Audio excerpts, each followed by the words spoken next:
motivation. Steroids for your mind.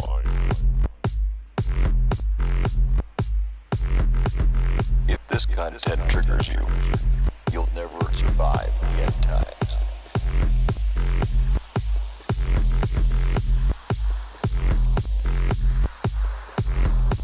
Gonna be a good one. Let's go. The deep end.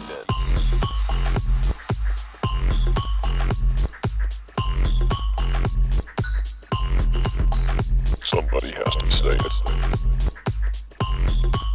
The deep end.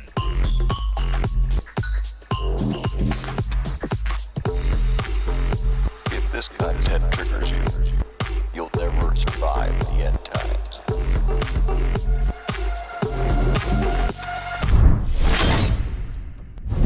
Happy spring, everybody. Cancel culture comes for Christian comedy.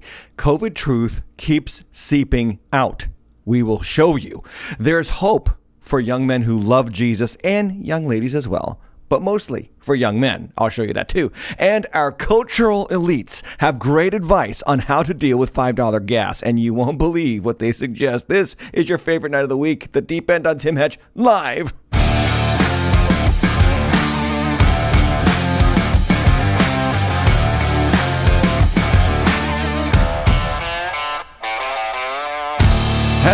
Hello, everybody. This is The Deep End. This is a show on culture, commentary of what's going on from a Christian perspective, from a pastoral perspective. My name is Tim, your somewhat humble host. It is Season 5, Episode 21 of The Deep End on youtube.com/TimHashLive. And if you would do me a favor, hit that like button, hit that subscribe button, hit that notification bell so that you can always get notified on your smartphone like I do when we go live, which is why I just got notified that we're live.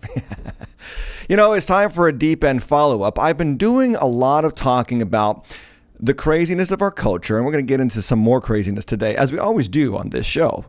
But we've been talking a lot about the craziness of the gender, transgenderism, you know, identifying as whatever you want, ism, however you want to talk about it.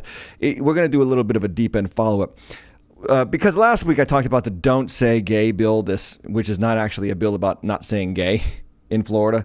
It's actually a bill designed to protect parents and their rights because it's called the Parental Rights Bill.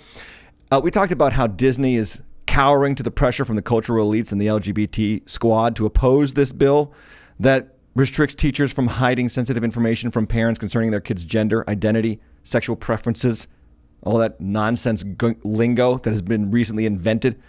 Of course, it only limits that ability up to the 3rd grade. So yeah, the trans teacher can't come out to your 9-year-old. That's what the bill's stopping. This hideous, heinous, horrific bill. Ridiculous stuff, right? Well, I've been telling you guys repeatedly why I do this show. That I want you informed so that when the cultural tide comes to your shores of your own life, you're ready. And I love when I hear that people are ready, they see it coming, and when the wave comes crashing on their shores, boom, they beat it back. Just a little. I know we're not going to stop it. We're not going to stop it because people be people, sinners be sinners. But this week at church, after I preached, a lady in my church who loves the Deep End, loves the channel, shared with me the story of her pregnancy doctor appointment. I don't know what you want to call that. Whatever. She went to the doctor. She's pregnant with twins. Her name is Megan. She told me the story of when she heard that cultural lingo come her way, she said something. And I've been telling you this. If you see something, say something. If you see something, say something. If you experience something, push back. You have a right. For heaven's sakes, you're a person. You're a Christian. And you have a voice. And you need to say something. So anyway, she's at a doctor's appointment. And this happens at a hospital in Boston, Massachusetts called Women and Infants Hospital. Women and Infants is in the name of the hospital. And this happens. Watch. Hey guys, so I was asked this week by Pastor Tim to send a little selfie video on just my experience on something that happened recently, kind of pretty much like what's going on in the world. And how victim-y the world is right now. So I am currently pregnant with twins. So I was at Women and Infants being checked out last week or 2 weeks ago. And the nurse came in and she asked me what I identify as. I literally couldn't believe it. I looked at her and I said, "Are you really asking me what I identify as at a hospital called Women and Infants? Like, is that real? Like, yes, I'm a woman at Women and Infants, and I'm pregnant, so I'm most definitely a woman." I was so taken back by that. I looked at her and I said, "Can you do me a favor?" I was like, "Pull up on Amazon right now and try to order a shirt. And tell me what options it gives you for sizes. Probably man and woman, right? Yeah, because that's all that there is." So I looked at her and I was so baffled. I said, "I would like you to give me a lab coat because I want to identify as a doctor. And I really want my $175,000 salary now, since I identify as a doctor, since it's that easy to identify as something that you're really not." You know, we live in a world that is absolutely insane right now. And, you know, even though that this seems so funny and so crazy, at the same time, it is so sad. And it's definitely a time that it's so important to be so close to the Lord and just so close to what, you know, he designed for us. He designed us as man and woman, and that is it. And to see people identifying as animals and objects, it blows my mind. And it wasn't until I went to Women and Infants that I saw it firsthand, that this is a real thing that happens in life. That people that are on a labor and delivery unit, are being asked what they identify as in gender.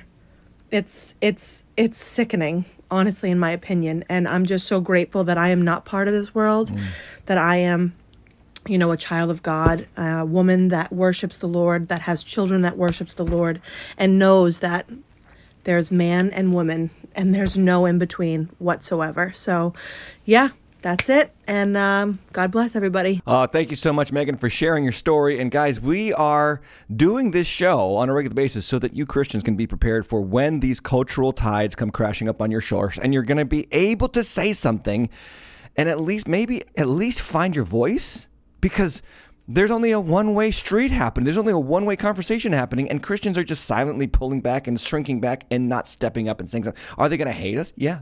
Are they going to ridicule us? Yeah, maybe. Are they going to disagree with us? Sure. But this is still America. There's still such a thing as free speech, and you have to say something, because if you don't, the crazies are the only ones that are going to say something. Which brings me to a conversation that I want to head into in just a moment. Well, not in a moment, right now. Cultural crazy is a one-way street. Cultural crazy is a one-way street. Here's what I mean. You only get to influence culture today if you're completely crazy, aka Megan and her twins on the way. They don't get to influence culture. They get to be influenced by the crazies of culture, the doctors, the nurses, crazies. If you call out that crazy, you get banned from culture. So I want to show you an example, and I'm going to bring back an oldie but goodie segment of the Deep End called This Week in Cancel Culture.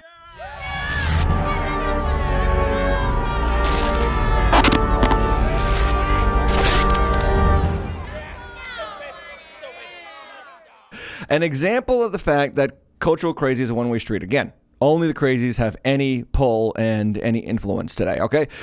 Twitter has suspended the Babylon Bee's Twitter account for misgendering Dr.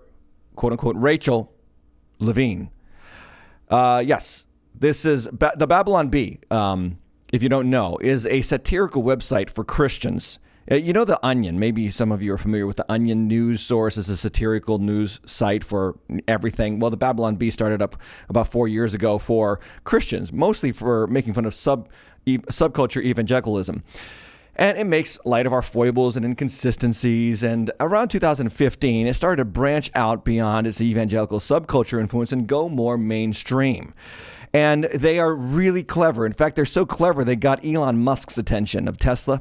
And he actually sat down with an interview with the founders or the leaders of the Babylon Bee a couple of months ago. Fantastic interview. I recommend it highly. But they do have an incredible sense of what's going on in the world and how to poke at it. So, like, articles such as this: parents baffled that 1 hour of youth group a week is not effectively combating teens' 30 hours on TikTok. I mean, that's, making fun of evangelical subculture. Or this one: 99% of Americans support sending Mitt Romney to fight in Ukraine. This one's one of my favorites. Jussie Smollett says he fears for his life as his attackers have been released. Or this one: AOC to vote against making daylight saving time permanent because she says Americans consume too much sunlight already. Anyway, and then there's the more politically targeted study finds connection between believing Russia rigged 2016 election and believing 2020 election was foolproof, right? So they crossed a line, not with that one, but they crossed a line this past week with humor directed towards a member of the culture's untouchables. You know who they are. They are the Alphabet Gang. The Alphabet Gang, you cannot touch. You can make fun of Christians. In fact, you're encouraged to do so. You can make fun of atheists. You can make fun of Republicans, Democrats. You can make fun of, anybody you want. But you cannot make fun of the LGBTQIA gang, okay? In the words of Dave Chappelle, no matter what you do in your artistic expression, you are never, ever allowed to upset the alphabet people, end quote. Dave talks about how he jokes about the L's and the G's and the B's, but the T's are the only ones who hate him for the jokes he tells, and he can't stop telling jokes about the T's. Well, the Babylon Bee decided to tell a joke about the T's. And the joke was, this was the tweet. I'll put the tweet and then Seth Dillon, one of the Babylon Bee leaders, tweets in response to their suspension up on the screen. The tweet was, the Babylon Bee's Man of the Year is Rachel Levine. It's kind of funny because Rachel Levine is a man pretending to be a woman who works in the federal government's health department of all places. His name was Richard and now calls himself Rachel and pretends to be a woman, like I just said. The Babylon Bee named him Man of the Year.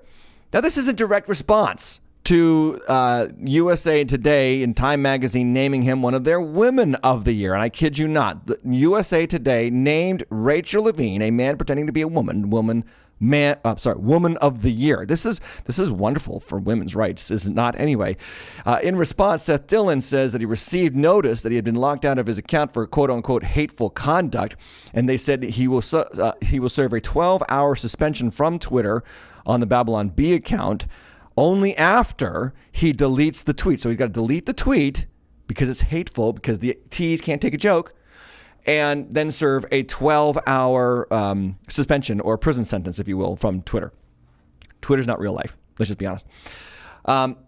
It's kind of funny that people more than ever are getting banned from Twitter for saying true things, or at least exposing the insanity of our cultural moment. David Burge on Twitter tweeted out, ever notice that you're more likely to be banned by Twitter for expressing an opinion held by 90% of the public than one held by 10% of the public? It's so true, right? Seth Dillon, the guys at Babylon Bee have refused to delete the tweet. They are holding firm, and good for them. Good for them. But let's ask this question. What do we make of this? What do we make of this? I want to first tackle Twitter for a second. Remember that all social media companies are run out of California.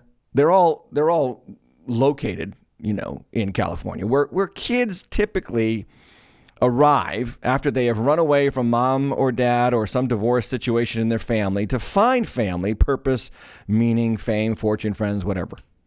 So most of these companies, Twitter, Facebook, social media companies, are dominated by LGBT people. They're LGBT people mostly because of father and mother issues. I guarantee you that's really the sociological impact of these people. Well, Jordan Peterson also talks about their high creativity brains also provide this kind of like ability to kind of cross over into how the other sex thinks. And so some people take it too far. Anyway, that's for another discussion. But they're in this self-contained echo chamber in California, in the San Francisco Bay Area. They're detached from reality, and they really have no ability to take a joke, and they're ultra sensitive. But let's ask this question. The question that I have for you, dear Christians, is satire okay for Christians? And I want to answer that question because some people on Twitter are saying that this is the Babylon Bee's suspension is actually just retribution for doing what Christians shouldn't do, aka joke at the expense of others. And they like to suggest that Christians should never mock or make fun of others. And I agree that Christians should never mock or make fun of people based on real issues or normal and real handicaps. But my friends, these are not normal handicaps. These are not normal issues, and these are not normal times. They are crazy times, and it might be necessary for humor in crazy times. Otherwise, we'll all go mad. The Bible even says humor is great medicine. And the question again is, can Christians, promote or enjoy satire, joking, jestfulness, right? There's a proverb that talks about the guy waving firebrands around, and he's like the man who says to his neighbor, I was just joking. So we shouldn't ever joke. We should never make fun of you. Let me take you to the Bible. Let me show you some men in the Bible who made fun of crazy people in their culture. Almost all of Israel was departing the faith of Judaism, departing the faith of Abraham, and following the pagan cultural faiths around them, worshiping Baal and doing ridiculous things and destroying their bodies sexually and socially around the time of a prophet named Elijah. This is in 1 Kings chapter 18. The prophet Elijah shows up, speaks for God, and he has a showdown with Baal's prophets on Mount Carmel. And while the prophets of Baal desperately try to get fire from heaven from their gods, which don't exist, Elijah sits there and mocks them. I bring you to 1 Kings chapter 18, verse 26. It says, they took the bull that was given them, and they prepared it and called upon the name of Baal from morning till noon, saying, O Baal, answer us. But there was no voice, no one answered, and they limped around the altar that they had made. And at noon, Elijah mocked them, saying, cry aloud, for he is a god. Either he is musing, or he is relieving himself. That is saying, oh, he's going to the bath. Your God's taking a dump, basically, is what Elijah says. Or he is on a journey.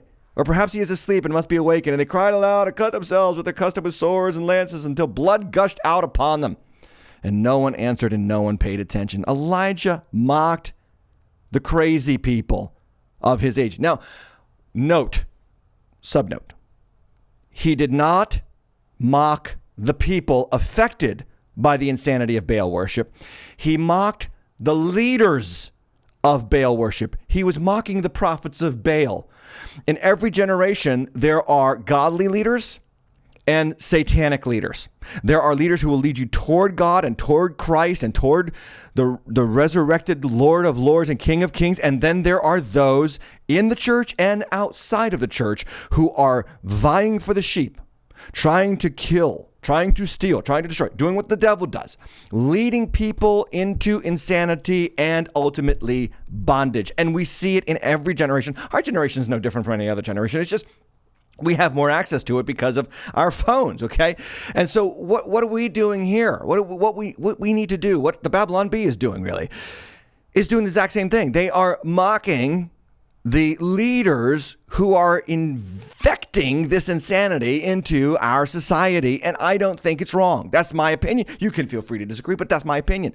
In fact, I think it's important to call out nonsense when you see it, because we are living in a world where we are expected to believe that men know what it feels like to be women.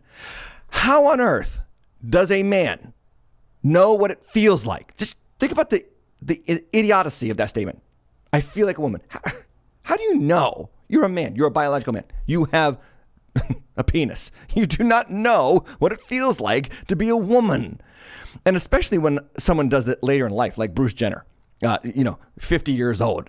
He's been living as a man for 50 years, and suddenly he makes the transition to a woman and then claims all those 50 years of his manhood were a lie.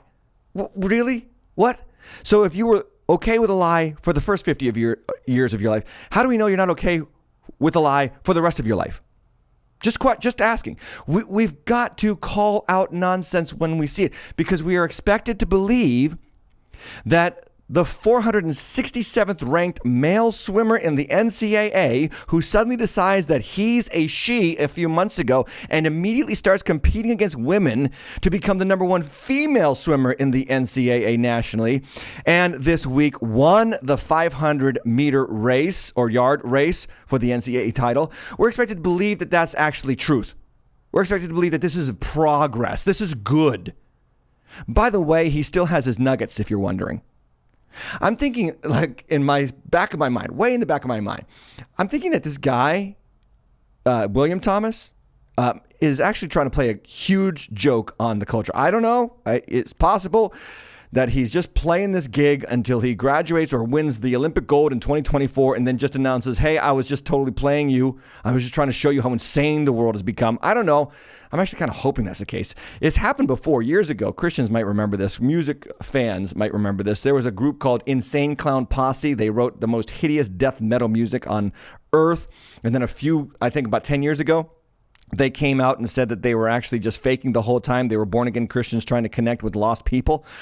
I don't know. Anyway, all I'm saying is that bigger facades have been presented before, and maybe that's what this is with William/Leah Thomas. Who knows? Back to my original point. We're supposed to believe that this is progress. We're supposed to believe that this is good. This is human flourishing. Women are being erased at the hands of men who believe they're women. Young girls are missing out on scholarships. They're missing out on opportunities. They're missing out on money. Consider Jeopardy. The new highest money winning woman ever on the game show Jeopardy is a man. Amy Schneider took that title away from a woman a few weeks ago. The 43-year-old Oakland software designer amassed $1.3 million in total winnings during his Jeopardy streak. He also admitted that he used his male voice in the game because it would be too difficult to use his feminine voice. Oh, isn't that nice and convenient? I can be a man when I want and how I want, and a woman when I want, how I want, and I've got carte blanche on all the opportunities afforded to both sexes, and I can dominate any way I see fit. It's insanity, and it's stupid. The game show for smart people has now embraced stupid. I want you to think about that. Some of you might be saying to me, gee, Tim, you're a pastor. We just heard from one of your constituents. This is very unloving for a pastor to do. I bring you back to my first point. First I say, you don't know how much I'm holding back. There's a whole bunch of stuff that my brain would love me to say, but, the Spirit of God doesn't allow me to. But second, I hate that kind of thinking. I hate the thinking that Christians always have to be nice. Like one of the 10 commandments is thou shalt be nice. No, it's not. And my friends, Jesus was not nice. He was truthful. And sometimes the truth ain't nice. Sometimes the truth has to be spoken with conviction, with boldness, with courage, to people who don't want to hear the truth, to people who hate truth and will hate the messenger of truth. People who are nice don't get crucified. People who are nice don't get stoned, whipped, sawed in two. This is the heritage of the Christian faith. Our founders of the faith, our forefathers of the faith, they suffered, they died because they refused to parrot the cultural mantras of the age, and at times even called it out for what it was, as they were commanded to, as foolishness. What does Paul say in Ephesians chapter 5, verse 11? Have nothing to do with the fruitless deeds of darkness, but rather what? Expose them, call them out, for it is shameful even to mention what the disobedient do in secret. Do you understand that it's actually unloving for a pastor to tiptoe through the tulips for you, pretending this world is really on the right track? And when necessary, we should even be ready to mock the insanity of paganism when that paganism comes from our cultural leaders who hurt and deceive and confuse people. Someone has to state the obvious. I'm willing to do it. I'm absolutely sure that YouTube throttles this channel because I do it on a regular basis. So make sure that you like, subscribe, and hit that notification bell so that you never miss an episode. But Jesus called out the hypocrites of his day, the leaders who were hurting people. In Matthew 23, strong words, mocking words, in fact. He calls the Pharisees and scribes and Sadducees sons of hell, whitewashed tombs full of dead men's bones.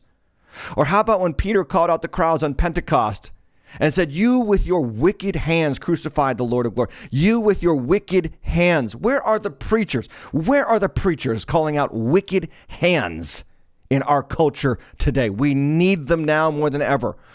Or how about when Paul calls on those who demand circumcision to be saved? In Galatians chapter 5, he literally says this. Galatians 5:12, I wish that those who unsettle you would emasculate themselves, cut their thing off. Paul is using cutting sarcasm to rebuke people who are leaders and are hurting God's people. And it can be God's people, and it can be future God's people, unsaved people. We've got to speak truth because truth sets people free. Truth hurts, but then ultimately heals. He also used cutting sarcasm in 1 Corinthians 4:8 when he said, already you have all you want, already you become rich, already you become kings. And would that we did reign, would that you did reign so that we might share the rule with you. That's all sarcastic language right there. And it's beautiful because sometimes sarcasm is necessary to get people's attention because they are that darkened by the lies of the age. It's really good for me because I'm a fan of sarcasm. And my wife, she kind of gets bugged by it. So I got to kind of tame it down at home. But let's go into the Old Testament a little bit more. Like, I love the prophet Amos. He didn't come from a prophet's family. He was actually just a sheep herder. And he was a prophet from the southern territory of Israel against the northern territory of Israel who was abandoning God. And he castigates the women of northern Israel who were drinking margaritas and Cosmos all day while their neighbors wallowed in poverty. Here's what he says in Amos chapter 4, verse 1. Listen to me, you fat cows living in Samaria. Would to God we had one pastor who had that kind of guts. Listen to me, you fat cows in Samaria, you women who oppress the poor and crush the needy and who are always calling out to your husbands, bring us another drink. Please do not tell me that it is God's will for us to be nice. Loving? Sure. Gentle? Absolutely. But nice? No. Even the Bible's best men used cutting words to strike at the hearts of those who were or had grown indifferent to the truth. In my opinion, much of this madness in our country is the result of the cowardice in preachers and Christians who refuse to speak the truth in an age when it's not popular. While we have endless parades of pastors who preach messages on how to be rich, wealthy, healthy, sexy, and wise, to tickle our ears and stroke our egos, we have very few pastors who want to state the obvious truth in the face of glaring errors in our culture. And we need them now more than ever, if only to show God's sheep that there are still some who aren't willing to drink the cultural Kool-Aid. Which is ironic, because that phrase, don't drink the Kool-Aid, originated from the death of 800 people who drank the Kool-Aid, cyanide-laced Kool-Aid, in Guyana in 1978 at the behest of a false preacher who was unwilling to tell people the truth.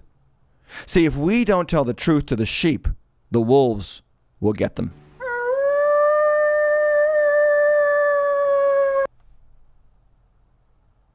Yeah. Cultural crazy is a one-way street, and we need to call it out. Speaking of cultural crazy, let's do it. COVID crazy. If you have a physical covering with one layer, you put another layer on, it just makes common sense. Common sense. You've been patient, but our patience is wearing thin. Also, the science has changed. People should not be walking around with masks. Mask.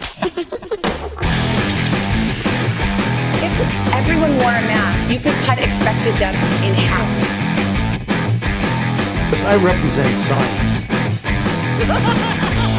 This week in COVID crazy.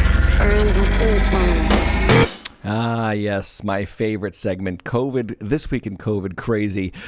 We're recovering from a 2-year pandemic with so many articles coming out talking about the impact of the stupid, insane policies of our leaders, of our civil shepherds, if you will.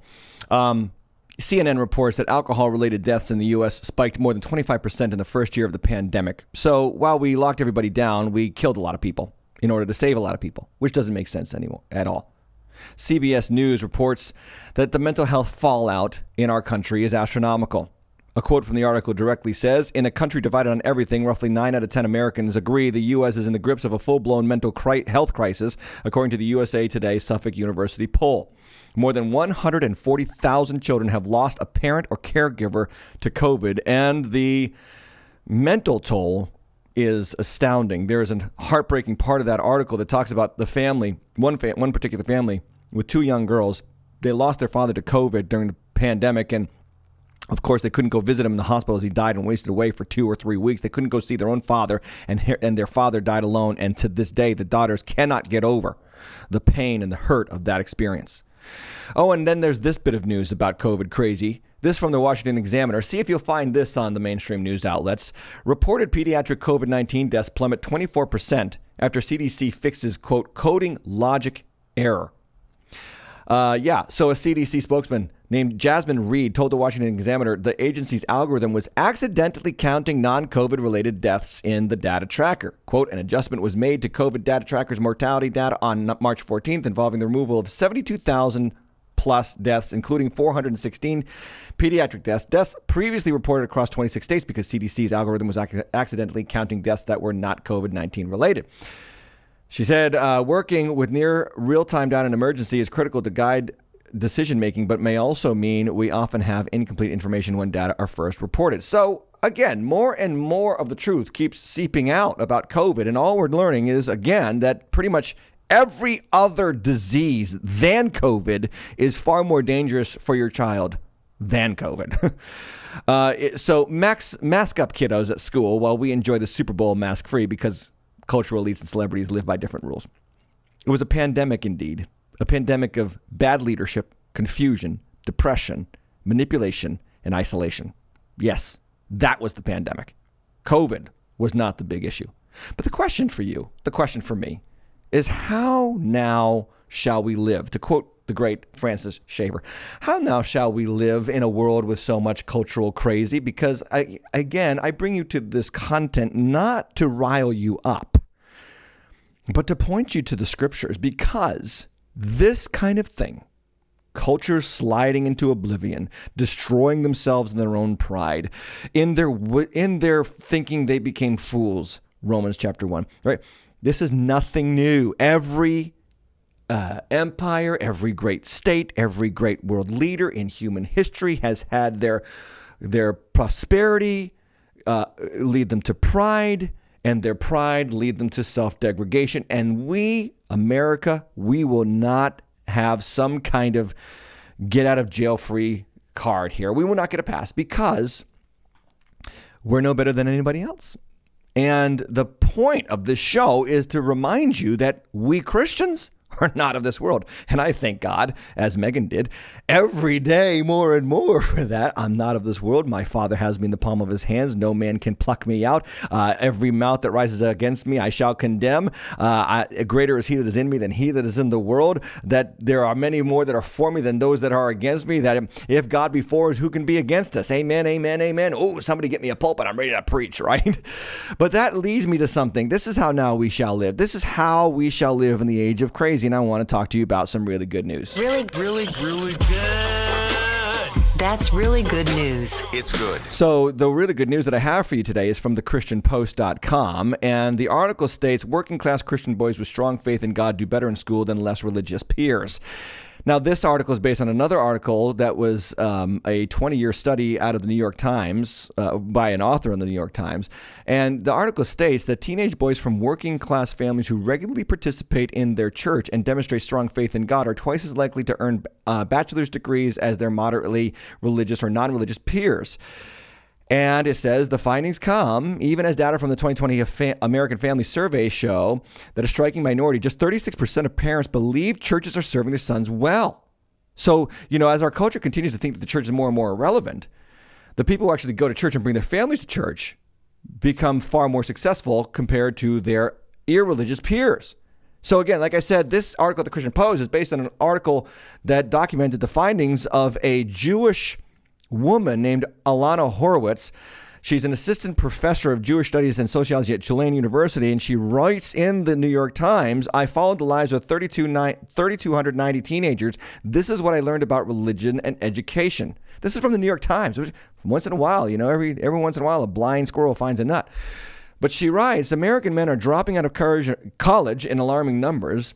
A slew of articles over the last year depict a generation of men who feel lost, detached, and lacking in male role models. The sense of despair is especially acute among working class men, fewer than 1 in 5 of whom complete college. Yet one group is defying the odds.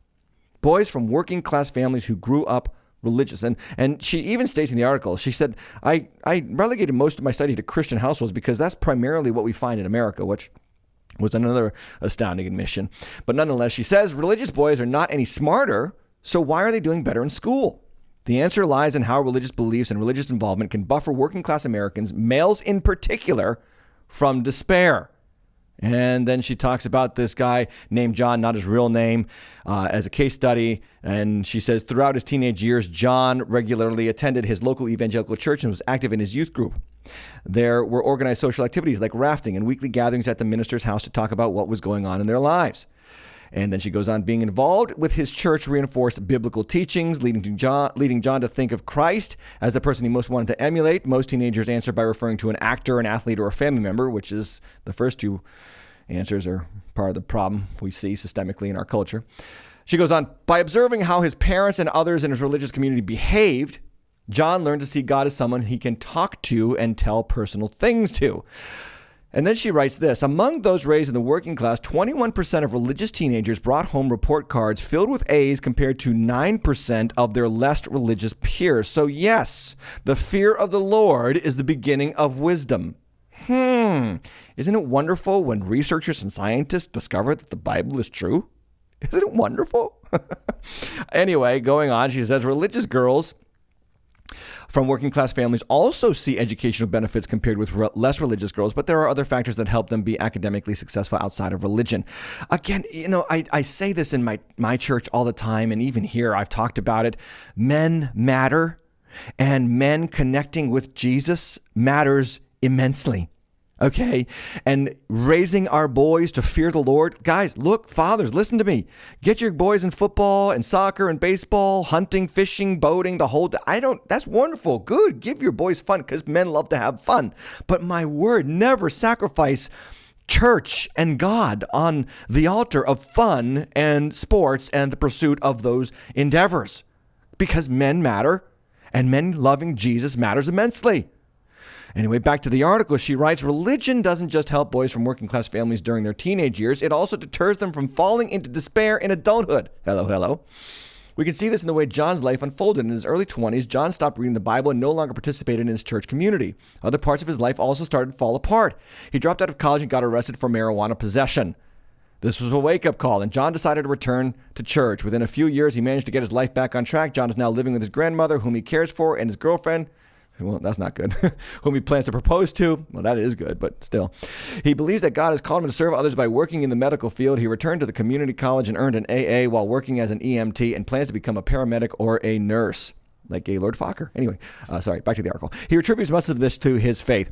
In his final interview with researchers at age 26, John said, the most important thing in life to me is my family and my relationship with God or to God. Amen, John. And whoever you are. But this is good news, right? This is important news. This is stuff that I see firsthand as a pastor of a church, okay? This is stuff that I've seen play out time and time again.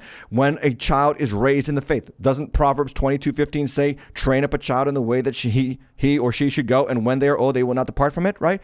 That there is a foundation to your life, mentally, socially, emotionally, physically even, that church provides, that promotes prosperity and human flourishing. This is why I do this show, because we've got to call out and sometimes even mock the cultural leaders that are trying to undermine the truth of Christian faith, the truth of biblical wisdom that has shaped and propelled cultures to success at astounding rates, historically and geographically. There is a direct correlation between a nation's prosperity and its commitment to allowing the scriptures to be taught freely. There is a direct correlation to it. Why is America so blessed? Because America is this wonderful experiment where the civil government does not dictate the religious government. The religious government operates freely under the auspices of the civil government to teach people, to preach to people, to share the gospel, and formulate ideals that will help people flourish and not fail. And even the New York Times is finding out the same thing. Anyway, that's good news. Now let's do ridiculous news. Ridiculous. So the last segment today is, it is the age of Pan Am. And I have been saying this for many, many months here on the Deep End. And I talk about Pan Am as the capital in the Hunger Games. You know, there's the 12 districts and then the special social elites that kind of rule and dictate over those other 12 districts. And I'm just talking about this regularly now because we have become Pan Am. The cultural elites have decided to give us advice about 40-year high inflation and $6 or $5 gas. An astoundingly shocking and obtuse article from Barron's absolutely confirms that we are living in the Hunger Games world. Here's the article from Barron's.com. Inflation stings most if you earn less than $300,000 a year. Here's how to deal. Who is this article for? And how insulated do you have to be to talk to Americans that earn less than $300,000? I'm assuming the person earns more than $300,000 a year. But who's writing it and who are they writing to? Because what percentage of Americans make less than $300,000 a year? Pretty much all of them. Like, it's above 95% of Americans. That's more than 9 out of 10 Americans earn less than $300,000 a year. But don't you worry. The capitalists, the capital people, not the capitalists, the capital people are here to help us poor district dwellers how to deal with inflation. And so let's get to the article because it's quite funny what they recommend. This is, by the way, written by Teresa Ghilarducci. She is the Schwartz Professor of Economics at the New School for Social Research. Whenever I hear New School for Social Research, I instantly get alarmed. So she writes, to deal with gas prices, it's worth reconsidering public transportation if it's an option. Okay, fine. And then this one. When it comes to food, don't be afraid to explore. And instead of eating meat, she says, though your palate may not be used to it, tasty meat substitutes include vegetables where prices are only up 4%, or lentils and beans, which are up 9%.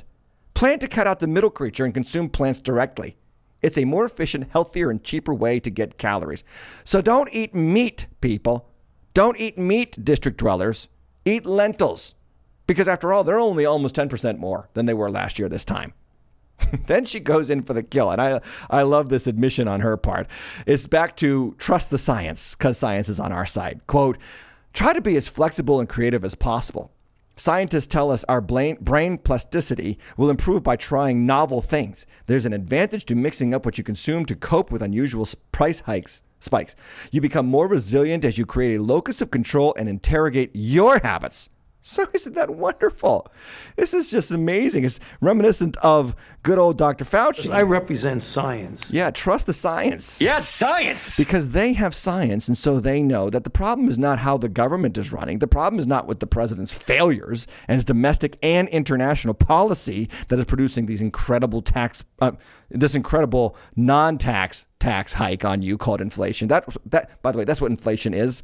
Inflation is a non-tax tax. It's a tax that doesn't have the name tax in it. That's how they get away with it, because the more money they pump into the economy, the more demand there is for fewer goods. And then when you tell people don't go to work and stay at home and we'll pay you to do so, those people don't produce anything. And, you know, the rest of the story is where we are now, 40-year high inflation. And I saw actually on the social media a couple of days ago that they're even starting to put little notices on gas pumps to limit the amount of gas you can pay for at $125 per fill-up. Man, it's the 1970s all over again. I never thought I'd live to see it again, but here we are. Cycles repeats, generational repeats. We've all talked about this already. In other words, districts, stay in line, basically is what the article is saying. Trust us, we have science. We have science. I represent science. And gas prices, you know. Gas prices way too. Gas prices way too. Gas prices way too. Okay, anyway, you've just got to trust those who have science. Most ironically of all, this article about how to deal with inflation by eating lentils instead of meat, taking public transportation instead of owning a car and having freedom, and listening to the science on this. Ironically, the Babylon Bee called this before it happened, which, by the way, happens on a regular basis. The Babylon Bee, the satirical news site, puts a satirical news item out. And then days or months or weeks later, the actual article comes out in real news The same exact thing. So here's what the Babylon Bee posted as a March 10th headline. Quote, Biden administration suggests adding more water to your instant ramen to feel more full. That was on March 10th. The article that we just read from was on March 13th. This is all just so poetic, it's not funny. Perhaps this is the real reason why the Babylon Bee was suspended from Twitter. They are the true prophets of our age, like Elijah and Amos before them, calling out the nonsense, and the billionaire ruling class in the Capitol who claims to care about the little guy, but doesn't like to hear that they, in fact, have become the fools. That's the show, everybody. I hope it helps. I hope it keeps you rooted in Christ. I hope it makes you at least love the fact that you are not of this world. And if you would, support the channel so that we can continue to create this wonderful content for you. The Cash app is #TimHatchLive or TimHatchLive.com/support. Your support matters greatly. Tomorrow night, I am back with Bible. 7:30 p.m., Romans chapter 11, and I am going to talk about the remnant. God always has a remnant. I am so jazzed about tomorrow's content, I can't tell you. You want to tune in.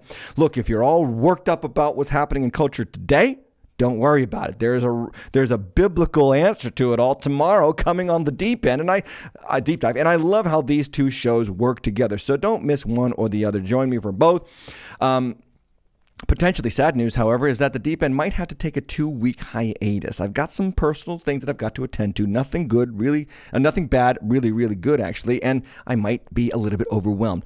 More on that later. Just follow our social media accounts, if you will, to make sure that you're up to date. What are those social media accounts? Follow them at Tim Hatch Live or /Tim Hatch Live at all your favorite social media sites. Leave a review on the podcast app because that helps make my day and get this message out. I'm so glad that you were here. It was an absolute pleasure bringing this content to you. If you see something, say something, because you've got a voice and we got to call the wolves wolves so that we can help the sheep. God bless you. Take care.